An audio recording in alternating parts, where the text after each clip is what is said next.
Okay, so picture this, a rocket taller than the Statue of Liberty, right? Taller. But it's not just launching into space, it's catching itself Whoa, okay. with giant robot arms on the way back down.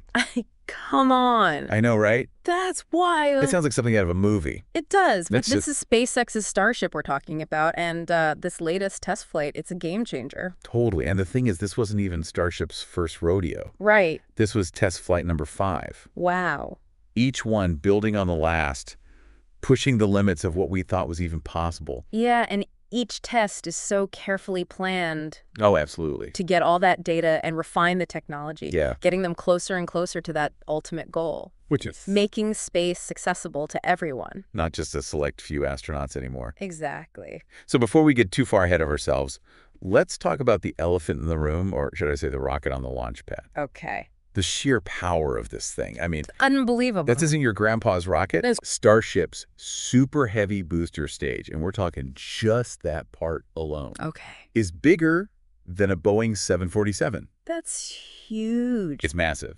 And it's got 33 Raptor engines. 33. 33. Each one is a beast. Oh, yeah. I mean, these aren't your car engine cylinders. Not even close. Just to give you an idea, during peak burn, this thing, it guzzles 20 tons of fuel every single second. Hold on. 20 tons per second. Per second. My car sputters on a cold morning, and they're managing that kind of fuel flow. It's incredible, the engineering. Mind-blowing. It really is. And it's that kind of engineering that lets them dream so big. Okay, so we're talking missions to the moon, to Mars. Yes. Carrying payloads that are just dwarfing anything else out there. Absolutely.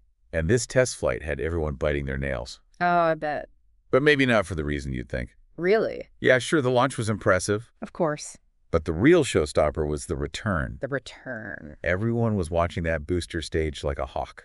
Waiting to see if it could. Could it stick the landing? Exactly. They call it the Mechazilla. I love that. Right. These giant robot arms designed to catch the booster. It's like something out of a movie. I know. And let me tell you, as that booster is screaming back down to Earth. Oh, yeah. At supersonic speed. I can't even imagine the forces. Talk about a tense few minutes. It had to be nerve-wracking. It had to reignite its engines, hover over the landing pad, all while being guided by these massive arms. Precision. One tiny miscalculation. Oh, it would have been bad. Catastrophic. And remember, this is after it detaches from the Starship part. Oh, right. Which had its own whole journey going on. We'll get to that. Yes, we will.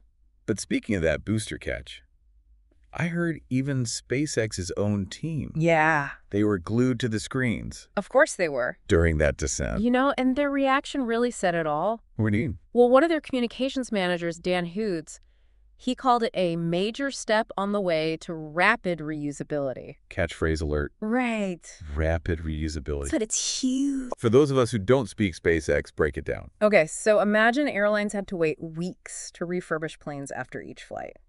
Oh, gosh. That's rockets right now. Okay, so even the impressive Falcon 9 landings. Those. Weeks of refurbishment before they can fly again. Exactly. Starship's aiming to change that. Hours, not weeks. That's a game changer. It's not just saving time. It's about making spaceflight, like air travel, frequent, reliable, and way more affordable in the long run. It's funny you should mention that because, get this, Elon Musk tweeted about catching the booster with the launch tower arm back in 2020. No way. Way 2020. Talked about long-term vision. Right. That's incredible. But while the booster was stealing the show with its grand entrance, right, the Starship portion of the rocket was having its own little adventure up in space. Oh, yeah, it wasn't just along for the ride. No, it had its own flight plane, its own re-entry challenges. Intense. It's like they launched 2 revolutionary rockets for the price of 1. In a way, they did, and Starship flew halfway around the world during this test. Wow. And re-entering the Earth's atmosphere, that is no joke. I bet. We're talking temperatures hitting a mind-blowing 2,600 degrees Fahrenheit. 2,600 degrees. 2,600. That's insane. Yeah. I mean, imagine trying to design something that can withstand that kind of heat. It's like building a spaceship out of ice cubes and expecting it to survive a volcano. Exactly. It just boggles the mind. That's why those heat shields are so critical. Yeah, absolutely. Without them, Starship is toast. Just a very expensive shooting star. Exactly. Remember those incredible images of the ship during re-entry? Oh, yeah. Enveloped in this sheath of plasma. Glowing hot. It looked like something out of this world. Because it basically was. But even with those extreme temperatures, Starship still managed a controlled splashdown in the Indian Ocean, right? Right. Now, before anyone says anything... I know what you're going to say. Splashdown, doesn't that mean it was a failure? People might think that. It was intentional. All part of the plan? They weren't planning on recovering Starship on this particular test. It was all about the data. They were watching those heat shields like hawks, analyzing every little detail so they can make improvements for next time. Exactly, and that's what makes SpaceX so interesting. What do you mean? They're constantly testing, learning, iterating. Always pushing the boundaries. Always. Euro. Never satisfied. And this test flight was no different? So it's all about progress, not perfection. Exactly. But speaking of this test flight, what's next for Starship? What are they hoping to accomplish next? Where do they even go from here? Well, that's the million-dollar question, isn't it? It seems like SpaceX likes to keep their cards close to their chest. They do. When it comes to timelines and specifics. A little bit of mystery keeps things exciting.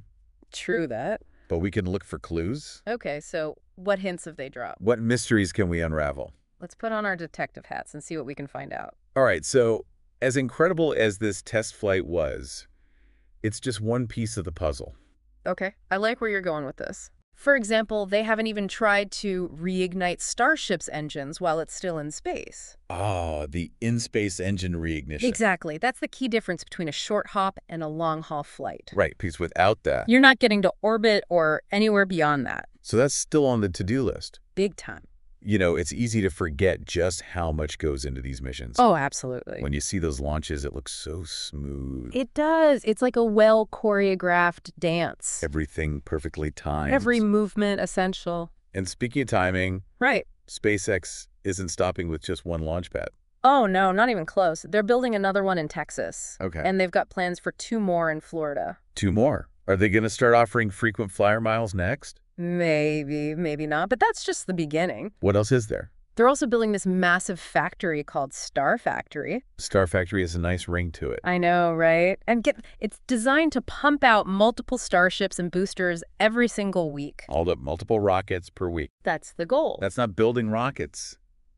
That's an assembly line on Fast Forward. That's SpaceX for you. Big dreams and even bigger action. It really shows you how serious they are about this whole thing.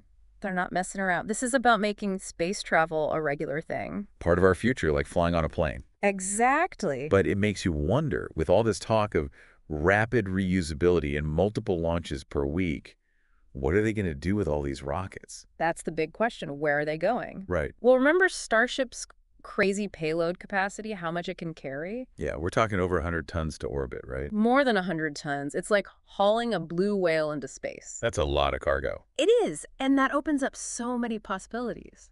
Like what? Think building massive structures in space. Okay, in space. A permanent base on the moon. Wow. Even sending people to Mars. I'm starting to see why everyone was freaking out about this test flight. It's not just about what it did, it's about what it means for the future. Exactly. This is... Yeah. And don't forget, NASA's got their eye on Starship, too. Oh, yeah. NASA, what are they using it for? They've got SpaceX developing a lunar lander version. No way. Yeah, specifically for getting astronauts from lunar orbit down to the surface of the moon. So Starship, the ultimate space Uber? Something like that. Taking astronauts to the moon for a little weekend getaway? Maybe not a weekend getaway, but you get the idea. But even with all of Starship's capabilities, getting to Mars and back, that's a whole different story. That's next level. That's like sailing around the world blindfolded while juggling chainsaws. Okay, that's a bit dramatic, but you're not wrong. It's intense. But SpaceX has a plan. They always do. And it all comes back to refueling. Refueling in space. Imagine a whole fleet of Starships launching into orbit. Some with cargo, others loaded with fuel. So they're creating like propellant depots in space? Giant gas stations in orbit. Space truck stops, fuel up boys. Exactly. By refueling in orbit, they can massively increase Starship's range. Enough to get to Mars. They think so. So they're basically building a bridge across the cosmos, one fuel depot at a time. That's the idea. That is really impressive. Yeah. But if they're sending humans to Mars, how will they survive the trip? It's a long way to Mars. Not exactly a walk in the park. You're telling me we're talking about radiation shielding life support systems that can work for months, even years? Yeah, it's a whole other ballgame. But SpaceX has some ideas. Of course they do. They're all about tackling those big challenges. Remember how we were talking about building those huge structures in space? Yeah. Well, it's not just about having these massive space stations floating around. It's not just about planting a flag on Mars. We're talking about building like a whole Martian colony. Exactly. Think space farms, zero-gravity gyms, the whole shebang. It's like something straight out of science fiction. It's about changing how we think about space. We're not just visitors anymore. We're becoming residents. Wow, residents of the cosmos. That's pretty profound when you think about it. It really is. If SpaceX can actually pull this off, even half of what they're aiming for with Starship, Yeah, it's mind-blowing. what will the next decade of space exploration even look like? That's the big question, right? We could be on the edge of something incredible, a new era where humanity becomes a true spacefaring civilization. And this test flight, all of this, it's just the beginning. Just the first step on an incredible journey. It's crazy to think about. And the most exciting part is we're just scratching the surface. Think of the scientific discoveries waiting for us, the resources we might find, the things we'll learn about the universe. It's like opening a door to a whole new world. Exactly. And who knows what we'll find on the other side. So to everyone listening, keep your eyes on the skies because things are about to get really interesting. They're just getting started.